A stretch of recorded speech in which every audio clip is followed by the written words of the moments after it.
Elon, talk of the town, buying Twitter. Mm-hmm. GOAT. Debatably, I guess. Yeah. He might be the Antichrist, but we don't know. With his Halloween costume. Yeah, we don't know if he's the Antichrist or not, but he unbanned a few notables. Yeah. I'll put him on Twitter. He unbanned a few notables. Mm-hmm. More famous, Andrew Tate. Yes. Yep. Welcome back. We'll say our opinions on him in a second. Mm-hmm. Personally, my favorite, Jordan Peterson. Yes. Mm-hmm. Oh, yeah. I love Jordan Peterson. Yeah. Seriously. He's like an actual GOAT. Yeah. He's not just some influencer. He's actually knowledgeable. Yeah. Kanye West. Finally. The Finally GOAT. The actual GOAT. The actual GOAT. And former President Donald J. Trump. So I think one thing that we have to talk about here today is, in my opinion, why it is a good thing that they got unbanned. Not saying what all they say is good, but them getting unbanned is good. Yeah. So, someone want to start with their opinion? You know what? I think it is good, and I say this because it was said to me this way: if there's two sides to both to the extreme, somewhere in the middle is the truth. But if you take away one of the sides, you no longer can get the truth, and it's all biased opinion. And so, to me, I think that's very important that we have both sides to the spectrum. So then somewhere in the middle, we can analyze our situation and go upon that.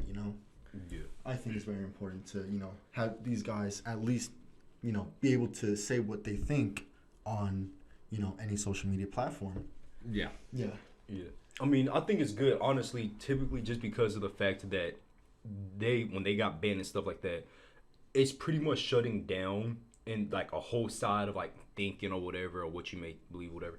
And the fact that they're now unbanned, it allows you to form your own opinions. It's no longer say, oh, you have to hate this person, you have to not like them because everybody else says to. Yeah.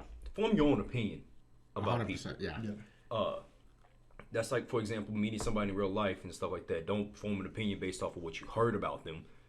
Do it based off of how your conversation with them, what type of impressions they give you. Yeah, I think that point is most notable with Andrew Tate. Oh, yeah. Because like no one even knew what he was about. They just saw the bad clips of him. So he got banned. Yeah, especially how he blew up so fast. Yeah. I think he is the literal definition of not doing your own research. Yeah. And you just go off what the famous TikTok video that hit a few million likes did. Or views, I guess. I don't know, whatever. Yeah. I think he's the perfect example. But like a constant issue with Twitter is censorship. Yeah. And Elon's getting rid of that. But I think the most notable in that case is Jordan Peterson. Because he got banned because his opinion was different. That was it. He didn't threat anyone. Like, I don't see it, but I could see the argument against Andrew Tate, Ye, and Trump that they actually caused some sort of social issue. Yeah. Because they're too controversial, so they can actually be seen as threatening people and stuff like that.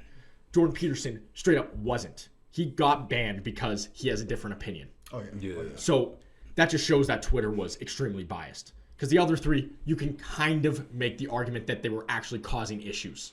Jordan Peterson wasn't. He's mega famous, but not the same social level as, you ask anyone, they know who Trump, of course, Andrew Tate, or Kanye West is.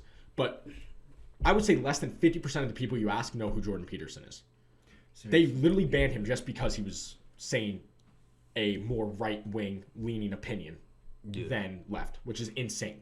So I think Elon unbanning them is a good thing. Whether you agree with them or not, here's my issue, right?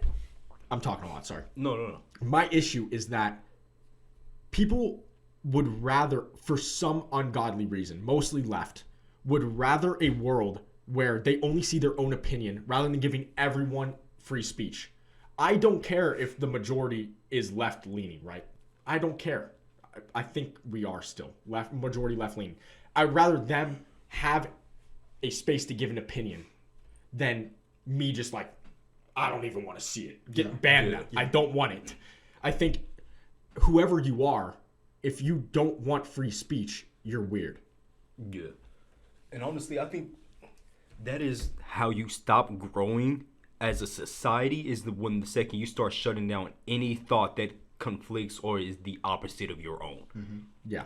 Like, having different opinions from somebody isn't a bad thing at all, because then it allows you to see different viewpoints, allows you to grow, learn more, to, like, maybe, I don't know, whether, for example, debates, right?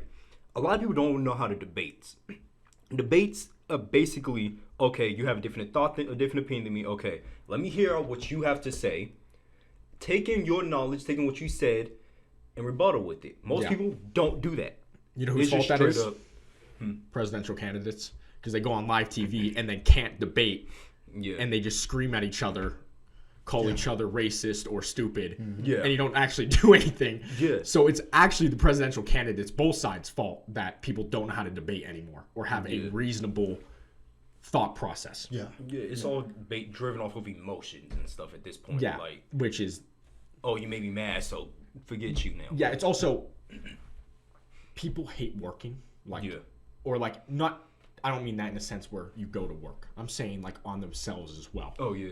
That's why there's so many lazy people and people that, you know, don't do shit with their lives, because they would rather sit there and not critical think, and you would just, you know, listen to what you want to hear, whatever. Yeah. So in the case of like this, it's like you would rather sit there in your own echo chamber than hear someone else, because it's too much work to try to comprehend what they're saying and like actually apply that to your life, your situation. Yeah. And what even adds gasoline to the fire is basically what social media does. And, you know, like these shorts of like TikTok and like Instagram, you know, how it cuts the time span into like 8 to 12 seconds. And so, you know, that's damaging, you know, your attention span. And so I think that takes, you know, a part of, you know, the factor of everything that's going on, because, you know, people aren't, you know, I guess digging for themselves, you know, the information that they need to. And it does go back to like the discipline, how you say, like, people, you know, are not, I would say, lazy, you know, to not do their own research, you know. Yeah.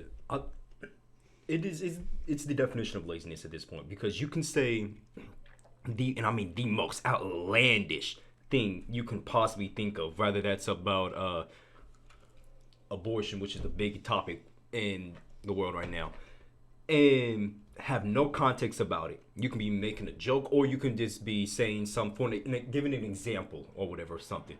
If somebody takes that clip, takes it out of context, next thing you know, everybody hates you because that clip went viral out of context.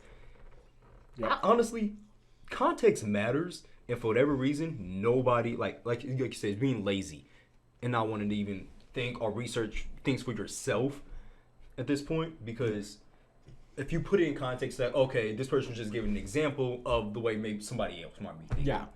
Like, yeah, I agree. It's like context matters only when they choose it to matter. Yeah.